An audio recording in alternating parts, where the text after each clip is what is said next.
श्रीमान् वेङ्कटनाथार्य कवितार्किककेसरी वेदान्ताचार्यवर्यो मे सन्निधत्तां सदाकृति पुष्पपद्धति श्लोकं 332 वन्दारुभिः सुरगणैस्त्वयि सम्प्रयुक्ता माला विभाति मधुसूदनपादरक्षे विक्रान्तविष्णुपदसंश्रयबद्धसख्या भागीरथीव परिरम्भनकाङ्क्षिणी ते பதபதார்த்தம். ஹே மதுசூதன பாதரக்ஷே, மதுவென்ற அசுரனை கொன்ற பெருமாளுடைய திருவடியை காப்பாற்றுகின்ற பாதுகையே, துவயி உன்னிடத்தில், வந்தாருபிகி சேவியா நிற்கின்ற, சுரகனைகி தேவக்கூட்டங்களாலே, சம்பிரயுக்தா சாற்றப்பட்டிருக்கின்ற, மாலா மாலையானது, விக்ராந்த ஆகாயத்தை அளந்ததாயிருக்கின்ற விஷ்ணுபத பெருமாள் திருவடியினுடைய சம்ஸ்ரய சம்பந்தத்தாலே பத்த உண்டு பண்ணப்பட்ட சக்கியா ஸ்நேகத்தையுடையவளும் தே உன்னுடைய பரிரம்பன காங்ஷினி ஆலிங்கனம் செய்வதை அபேட்சிக்கிறவளுமாயிருக்கின்ற பாகீரதீவ கங்கை போல விபாதி விளங்குகிறது அப்படின்னு சாய்க்கிறார். அதாவது பெருமாளோட திருவடியில் இந்த தேவர்கள் எல்லாரும் ஒரு பெரிய பூ மாலையை சாத்துறான். இப்போ புஷ்பங்கள் தனித்தனியாக பார்த்தோம், இப்போ ஒரு பெரிய பூ மாலையை எடுத்துகிட்டு அவள் சாத்துறான். அப்படி சாத்தும்போது அந்த பூ மாலையானது திருவடியிலேருந்து, அதாவது பாதுகையிலேருந்து அது இருக்கிற அழகை பார்த்தா எப்படி இருக்குன்னா கங்கையானவள் மாதிரி இருக்குது. திருவடியில் அந்த இதும்போது திருவிக்ரமாவதாரத்தின் போது எப்படி உனக்கும் கங்கைக்கும் ஒரு சக்கியம் ஏற்பட்டதோ, ஏன்னா பிரம்மலோகத்துக்கு போகும்போது அந்த சத்தியலோகத்தில் அவர் பிரம்மா திருவடியில் ஜலம் சேர்க்கிறார். அந்த ஆகாச கங்காவை திருவடியில் சேர்க்கும்பொழுது அங்கேருந்து அந்த ஜலமானது ஒரு பிரவாகமாக விழுந்தால் எப்படி இருக்குமோ அந்த மாதிரி இந்த பூமாலையானது இருக்குது அப்படின்னு சாய்க்கிறார். இப்போ இதில் கங்கை வர வேண்டிய அவசியம் என்ன?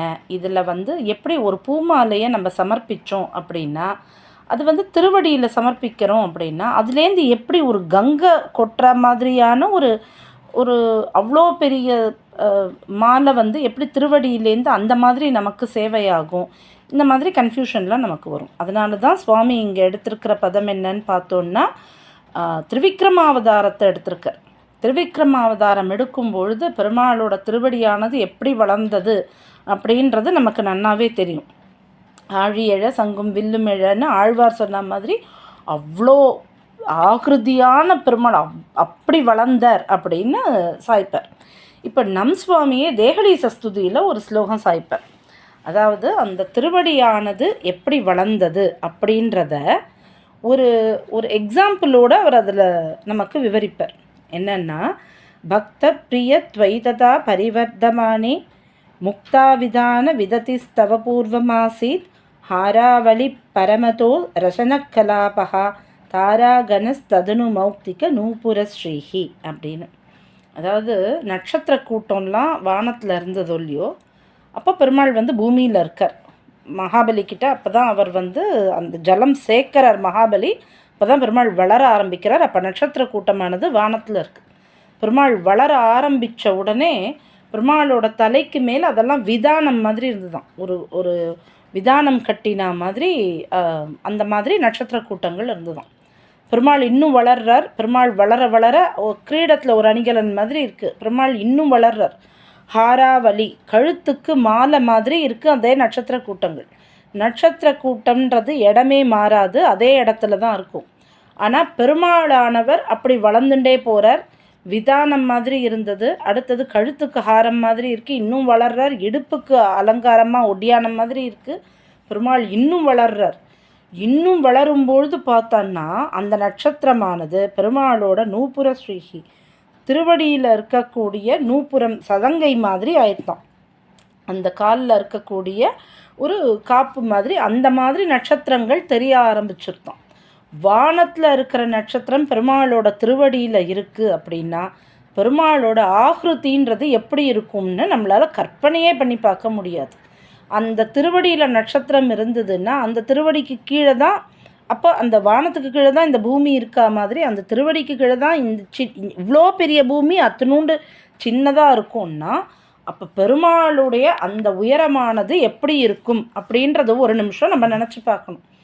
அப்போது அந்த மாதிரி பெருமாள் அளக்கிறதுக்காக காலை தூக்கி மேலே உயரம் போயிட்டே இருக்கும் பொழுது சத்தியலோகத்தில் அந்த திருவடிக்கு பிரம்மாவானவர் ஜலம் சேர்க்கிறார். இப்போ அதை கொஞ்சம் விஷுவலைஸ் பண்ணி பார்த்தோன்னா, அந்த இடத்துல பிரம்மா சேர்த்த ஜலமானது பெருமாளோட திருவடியில் முதல்ல பாதுகை மேலே தான் பட்டிருக்கோம். ஏன்னா திருவடியானது உயரும் பொழுது மேலே பாதுகை இருந்தா அப்படிங்கிறத நம்ம முன்னாடியே ஒரு ஸ்லோகத்தில் பார்த்துருக்கோம்.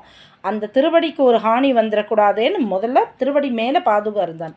அப்போ முதல்ல அந்த பாதுகை மேலே தான் அந்த கங்கை தீர்த்தமானது பட்டிருக்கும்.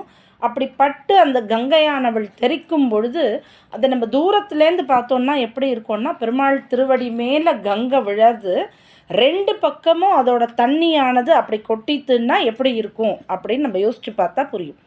இப்போது நம் சுவாமி என்ன சாய்க்கிறார், தேவர்கள் எல்லாரும் அந்த சமயத்தில் மாலை கொண்டு வந்து சேர்க்குறா. அப்படி சேர்த்துந்தான்னா அந்த மாலையானது எப்படி இருக்கும், அந்த திருவடியில் சாத்தப்பட்ட மாலையானது எப்படி இருக்கும். இப்போ கங்கை எப்படி அந்த பாதுகை மேலே பட்டு ரெண்டு பக்கமும் அந்த நீரானது ஒரு அருவி மாதிரி கொட்டுமோ, இந்த புஷ்ப மாலையானது அப்படி தான் இருந்திருக்கும். இப்போ இது புஷ்ப மாலையா கங்கையான்னு தெரியாத அளவுக்கு ரெண்டுமே ஒரே மாதிரி தான் நமக்கு இருக்கும். ஏன்னா கங்கையும் ரொம்ப வெளுப்பானவோ, இந்த புஷ்ப மாலையும் அவ்வளவு வெளுப்பான ஒரு மாலையை சாத்தும் பொழுது அது கங்கையா புஷ்ப மாலையான்னு தெரியாத அளவுக்கு தான் நமக்கு இருக்கும். கங்கையானவளுக்கு நமக்கு அந்த திருவடி சம்பந்தம்ன்றது கங்கைக்கும் உண்டு பாதுகைக்கும் உண்டுங்கிறதுனால அப்படி ஒரு ஸ்நேகமாக.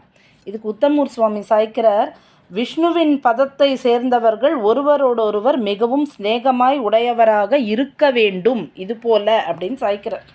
ஆக அந்த மாதிரி இப்போ நம்ம ஒரு நிமிஷம் அந்த திருவிக்ரம அவதாரத்தை கண் முன்னாடி நிறுத்தி சேவிச்சோன்னா, கங்கையானவளும் அதே மாதிரி வெள்ளை விளையல்னு மேலேந்து ரெண்டு பக்கமும் அருவி மாதிரி கொட்டுறா.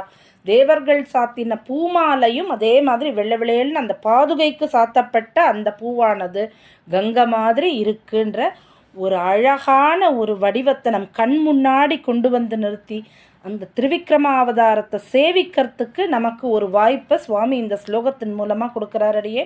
கவிதார்க்கிக சிம்மாய கல்யாண குணசாலினே ஸ்ரீமதே வெங்கடேசாய வேதாந்த குரவே நமகா.